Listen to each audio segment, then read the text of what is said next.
Hello students, welcome in look and learn classes. आज हम NCERT class 10 science का chapter 9 जिसका नाम है हेरिडिटी एंड इवोल्यूशंस पढ़ेंगे।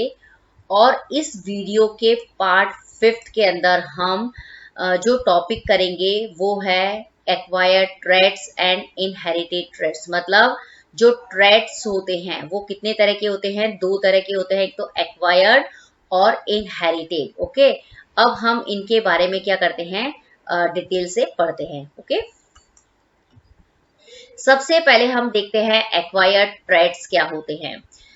Acquired traits are the traits that are not passed down from the parents. Okay, मतलब जो acquired traits जो होते हैं वो ऐसे ट्रेट होते हैं जो हमें पेरेंट से मतलब नहीं मिलते हैं। ओके, पेरेंट से सीधे हमें मतलब नहीं मिलते हैं।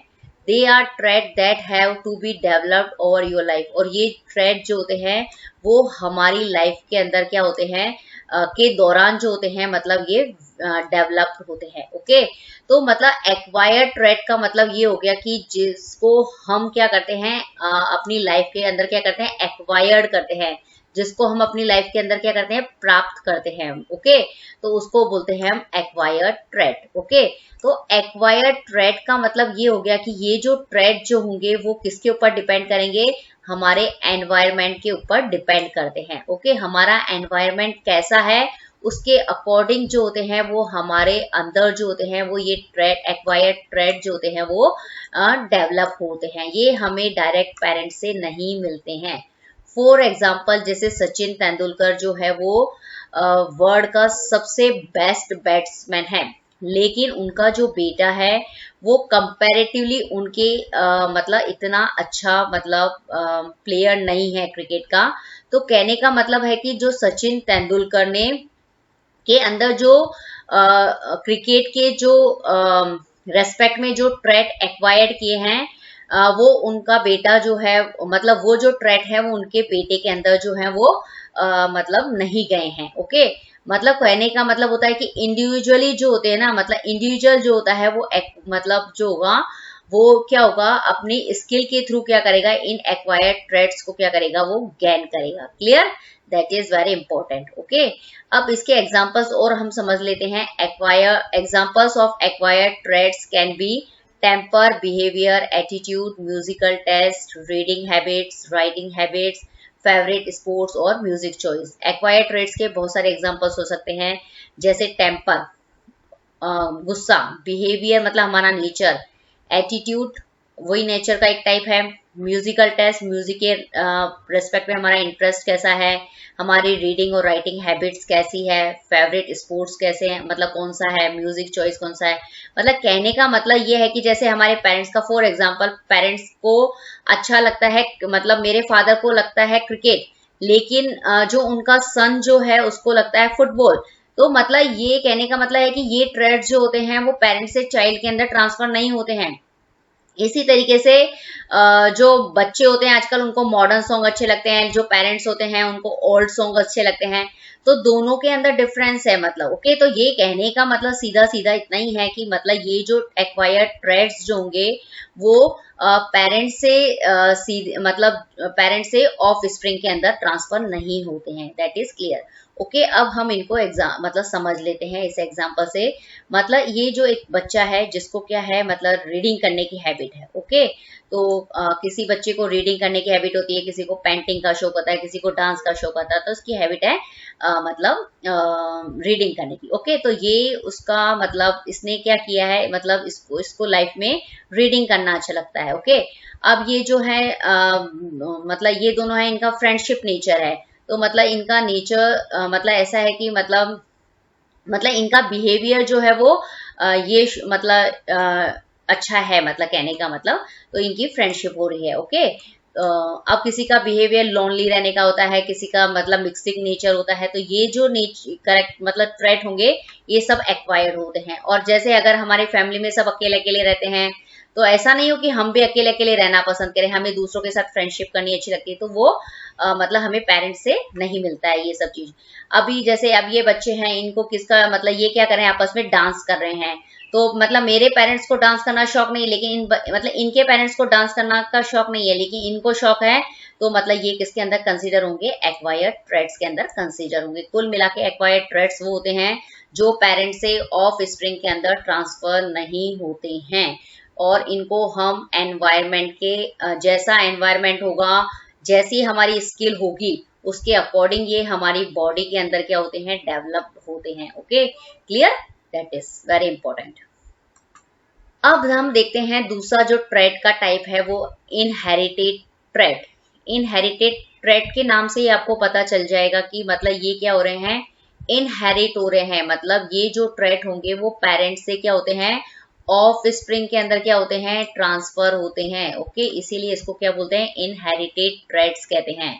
Inherited traits are the physical characteristics that are passed down from parents to their babies or offspring। मतलब inherited traits वो होंगे, मतलब physical characteristics होगी, मतलब जिनको आप क्या कर सकते हैं, ऑब्जर्व कर सकते हैं, और ये जो होंगे वो पेरेंट्स से क्या होते हैं, मतलब जो ऑफ स्प्रिंग होती है या जो उनके जो बच्चे होते हैं उनके अंदर क्या होते हैं, पास डाउन होते हैं, मतलब उनके अंदर जाते हैं। मतलब ओके, तो मतलब क्या होंगे, इनहेरिटेड ट्रेट्स जो होते हैं वो एक जनरेशन से दूसरी जनरेशन के अंदर क्या करते हैं, मूव करते हैं। उन ट्रेट्स को हम क्या बोलते हैं, इनहेरिटेड ट्रेट्स कहते हैं। इसके एग्जांपल्स अब हम समझ लेते हैं। Examples of inherited traits can be eye colour, skin colour, hair, curly hair, straight hair, dimples, freckles, chin being short, being tall, and your teeth। Okay, तो जो इनहेरिटेड ट्रेट्स के एग्जांपल्स होते हैं, जैसे आई का कलर है, स्किन कलर है, hair है, कर्ली हेयर होना है, मतलब जो हेयर्स जो होते हैं वो भी अलग अलग तरह के होते हैं, एक तो कर्ली, एक स्ट्रेट हेयर होंगे। हमारी जो मतलब चिक होती है उसके ऊपर छोटे छोटे गड्ढे पड़ते हैं, उसको हम डिम्पल्स कहते हैं, फ्रैकल्स, और हमारी जो चिन जो होती है वो भी दो तरह की होती है। अभी सब पिक्चर से आपको बता दिया जाएगा। और मतलब जो हमारी हाइट जो हो सकती है वो टॉल और शॉर्ट भी हो सकती है, और हमारे दांत जो होते हैं वो भी अलग अलग तरह के होते हैं। ठीक है, तो मतलब ये सारे जो करेक्टर्स जो होते हैं वो हमारे पेरेंट्स से क्या होते हैं, ऑफ स्प्रिंग के अंदर या बच्चों के अंदर ट्रांसफर होते हैं। और ये जो करेक्टर्स क्यों ट्रांसफर होते हैं, क्योंकि ये जो ट्रेट्स जो होते हैं वो जेनेटिक फैक्टर्स के ऊपर क्या करते हैं, डिपेंड, मतलब फैक्टर्स के थ्रू जो होते हैं डिपेंड करते हैं उनके ऊपर, और जीन्स के थ्रू जो होते हैं वो पेरेंट्स से ऑफ स्प्रिंग के अंदर जाते हैं। अब आपकी बुक के अंदर एक एग्जांपल दिया हुआ है इनहेरिटेड ट्रेट्स का। तो मतलब इसके अंदर क्या है कि दो तरह के ईयर लॉब्स होते हैं। ओके, तो दो तरह के ईयर लॉब्स के अंदर होता है, एक तो डिटैच्ड। ओके, पहला है डिटैच्ड, और मतलब डिटैच्ड का मतलब होता है फ्री।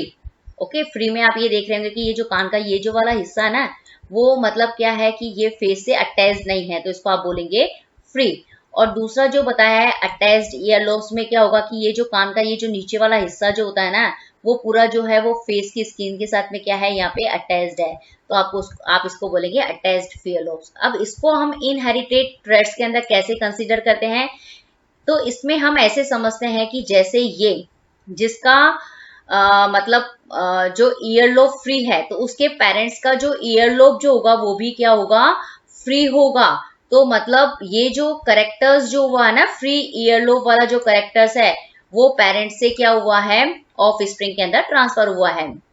इसी तरीके से यदि किसी ऑफ स्प्रिंग के अंदर जो है किसी बच्चे का जो कान जो है वो क्या है, उसके फेस से क्या हुआ है, जुड़ा हुआ है। ओके, अगर फेस से जुड़ा हुआ है तो उसके पेरेंट्स का जो कान होगा ना, वो भी उसका भी जो एयर लॉब्स होगा वो भी क्या होगा, अटैच्ड होगा। तो मतलब इनहेरिटेड ट्रेट्स के अंदर ये होगा कि पेरेंट्स और ऑफ स्प्रिंग के अंदर जो करेक्टर्स जो होते हैं, अगर वो सेम मतलब करेक्टर्स जो होते हैं वो क्या होते हैं, इनहेरिटेड होते हैं। मतलब एक जनरेशन से दूसरी जनरेशन में जो जाते हैं उसको हम बोलते हैं inherited traits. That is very important ये भी। ओके, अब यहाँ पे हम देख लेते हैं इनहेरिटेड ट्रेट्स का, मैंने आपको डेफिनेशन समझाया है। ओके, अब यहाँ जो एग्जांपल्स जो मैंने पीछे आपको बताए हैं उन्हीं को इन पिक्चर्स के थ्रू बहुत अच्छे से समझ लेते हैं। सबसे पहले एक बार वापस से देख लेते हैं इसका definitions. Traits or characters that are genetically inherited features of an organism।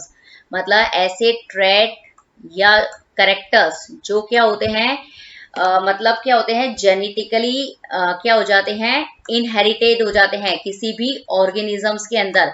कैसे हो जाएंगे, मतलब ऑर्गेनिजम्स में क्या हो जाते हैं, वो ट्रांसफर हो जाते हैं, उसको हम बोलते हैं इनहेरिटेड ट्रेट्स। इनहेरिटेड्स का मतलब एक जनरेशन से दूसरी जनरेशन के अंदर क्या होते हैं, कैरेक्टर्स का जो या ट्रेट का जो ट्रांसफर जो होता है ना, उसको हम इनहेरिटेड ट्रेट्स कहते हैं।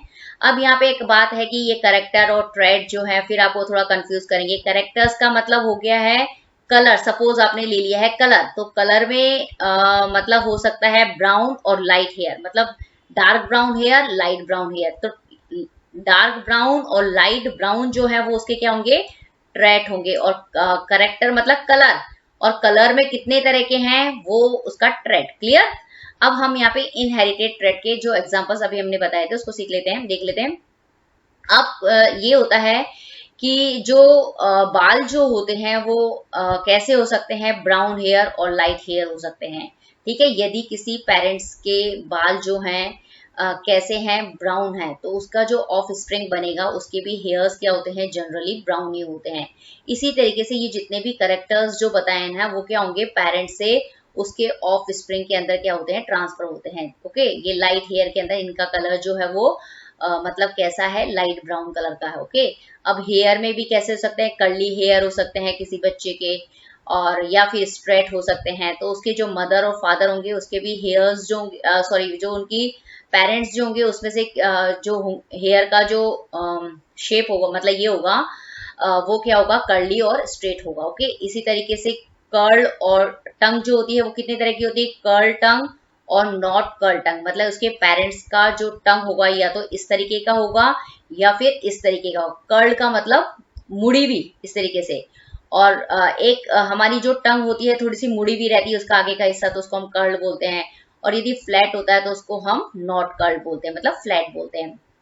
इसी तरीके से जो फिंगर्स के ऊपर जो बाल होते हैं, और किसी किसी के फिंगर्स पे बाल होते हैं, किसी के फिंगर्स पे बाल नहीं होते हैं, तो ये सब भी क्या होता है, पेरेंट्स के ऊपर डिपेंड करता है। यदि पेरेंट्स की फिंगर के ऊपर बाल हैं तो हमारी फिंगर्स के ऊपर भी क्या होंगे, बाल आएंगे ही आएंगे, और अगर नहीं है उनके तो हमारे फिंगर्स पे बाल नहीं होंगे, कहने का मतलब। ओके, इसी तरीके से क्या होगा कि यदि हमारे पेरेंट्स मतलब जो आईज जो होती है वो दो तरह की हो जाएगी, ब्राउन आईज, ब्लू आईज।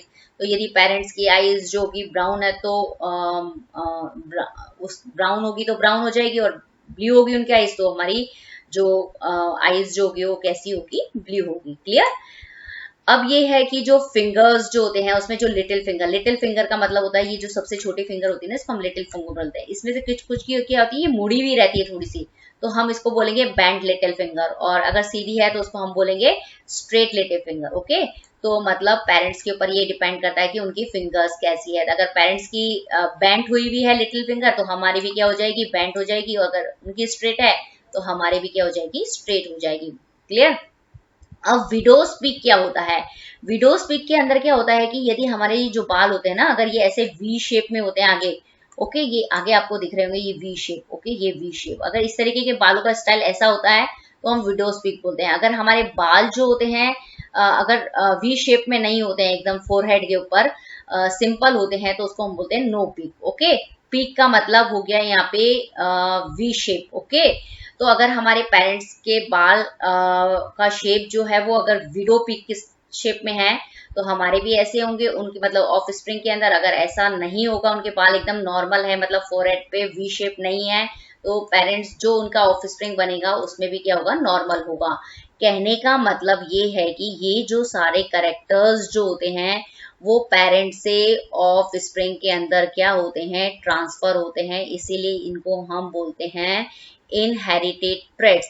मतलब कोई ना कोई, मतलब पेरेंट्स का जो करेक्टर्स जो होता है वो अगर ऑफ स्प्रिंग में जाएगा तो उसको आप इनहेरिटेड बोलेंगे। ओके, और ये सब जो डिपेंड करता है वो डिपेंड करता है उनके जेनेटिक मतलब जेनेटिक जो होते हैं ना, मटेरियल होता है उसमें कौन सा जीन्स जो है वो डोमिनेंट है, कौन सा जीन रिसेसिव है पेरेंट्स का, उसके ऊपर ये इनहेरिटेड ट्रेड्स जो होते हैं वो डिपेंड करते हैं। Clear, that is very important.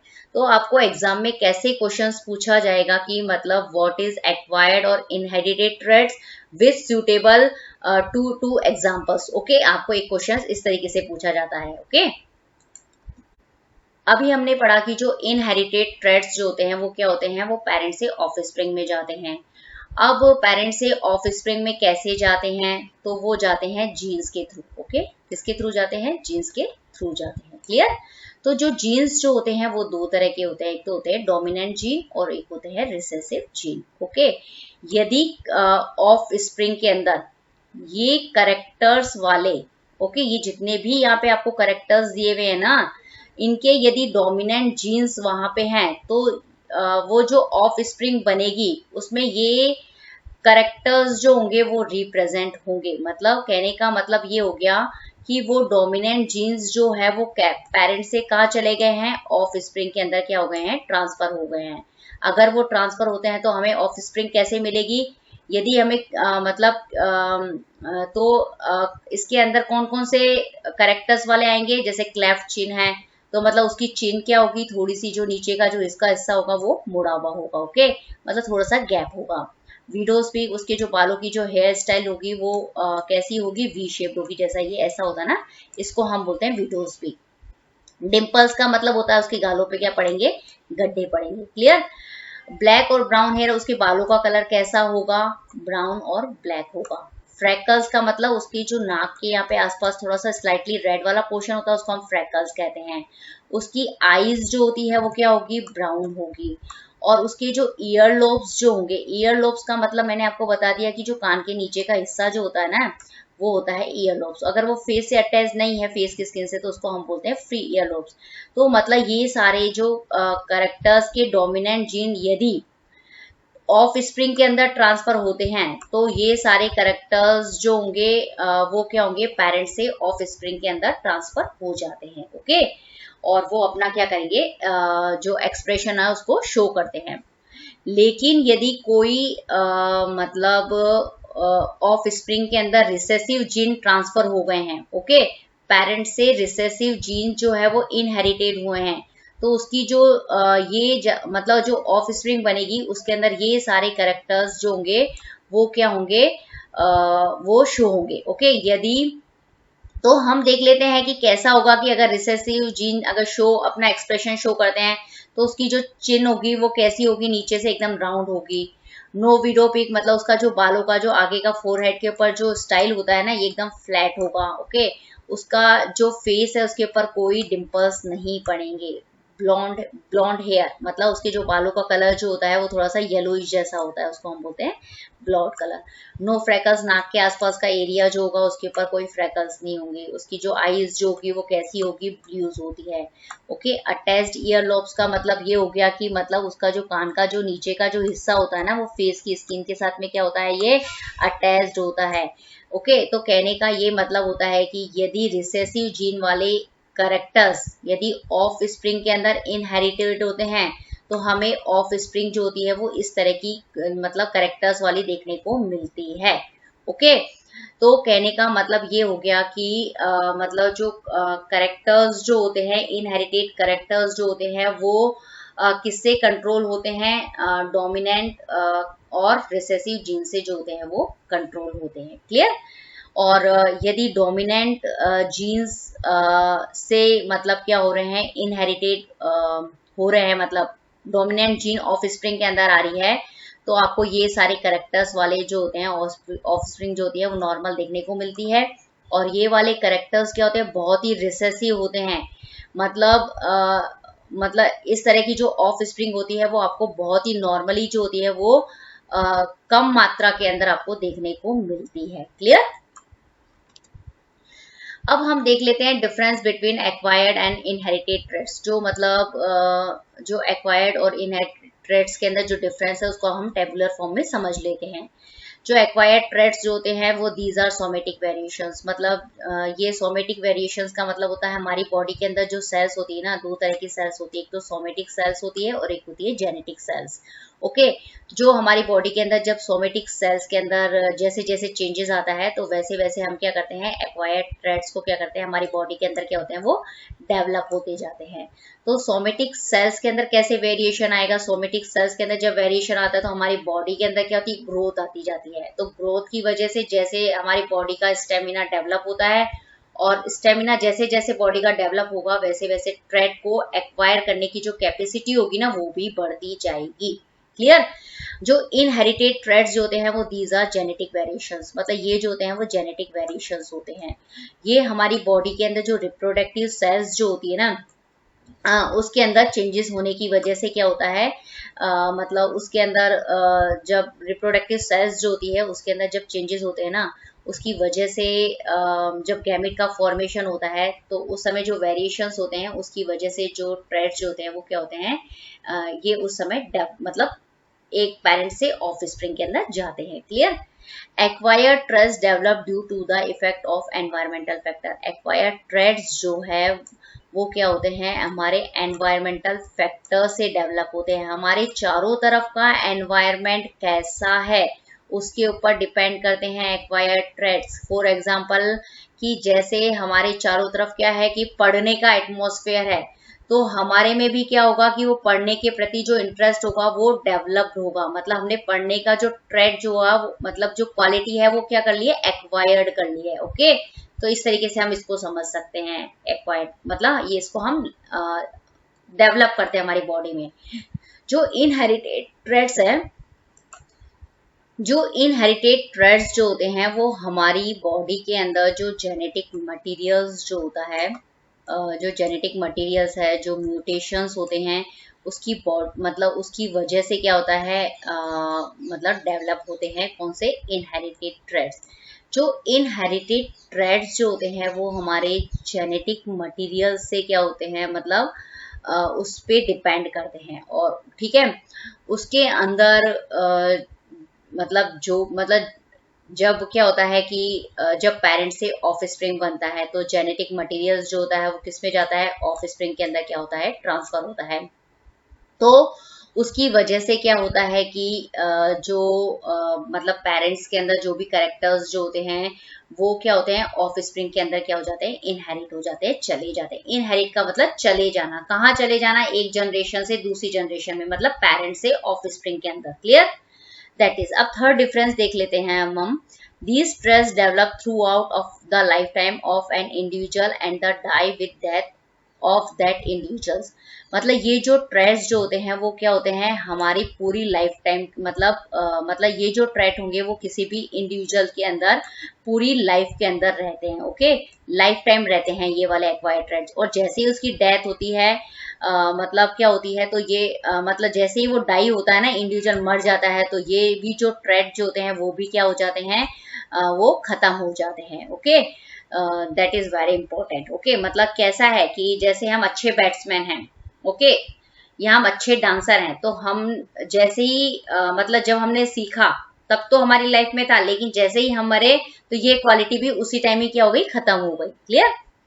अब जो इनहेरिटेड ट्रेट्स होते हैं are transferred by the parents to their offspring. These do not die but are the passed on the next generation।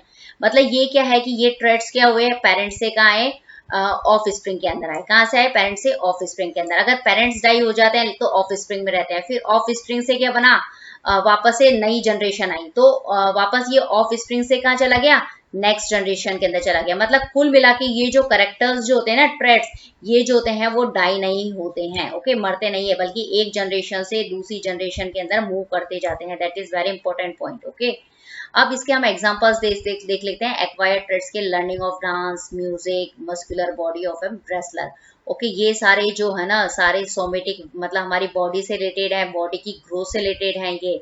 Okay, और ये सब जितने भी हैं ये सब हमारे एनवायरनमेंट पे डिपेंड करते हैं। ये अगर हमारा इंडिविजुअल की डेथ हो जाएगी तो उसके साथ ये भी क्वालिटी भी क्या होती है, खत्म हो जाती है। इसको इसलिए हम इन सबको किसके अंदर कंसीडर करते हैं, एक्वायर्ड ट्रेट के अंदर कंसीडर करते हैं। ओके, लेकिन जो ये हैं अटैच्ड ऑफ फ्री लोब्स है, कर्ली हेयर है, ये किसके एग्जांपल है, इनहेरिटेड ट्रेट्स के। यदि एक बार पेरेंट्स से ऑफ स्प्रिंग में आ गया तो फिर ऑफ स्प्रिंग से जो नेक्स्ट जनरेशन बनेगी उसके अंदर ये क्या होंगे, वो क्या होते हैं, वो मतलब ट्रांसफर होते रहते हैं। मतलब ये जो इनहेरिटेड ट्रेट्स जो होते हैं वो हमें मिलते हैं बाय बर्थ। ओके, ये हमें बर्थ से ही मिल जाते हैं, और जो एक्वायर्ड ट्रेड्स जो होते हैं वो हमें बर्थ से नहीं मिलते हैं, इनको हम खुद को एक्वायर्ड करना पड़ता है। That is very important. Okay, तो आपको एग्जाम के अंदर ये क्वेश्चन जरूर पूछा जाता है कि what is the difference between acquired and inherited traits. Clear? तो यदि आपको मेरा ये वीडियो पसंद आया तो प्लीज इसको लाइक, शेयर और सब्सक्राइब ना करना ना भूलें लुक एंड लर्न क्लासेस को। Okay, thank you very much.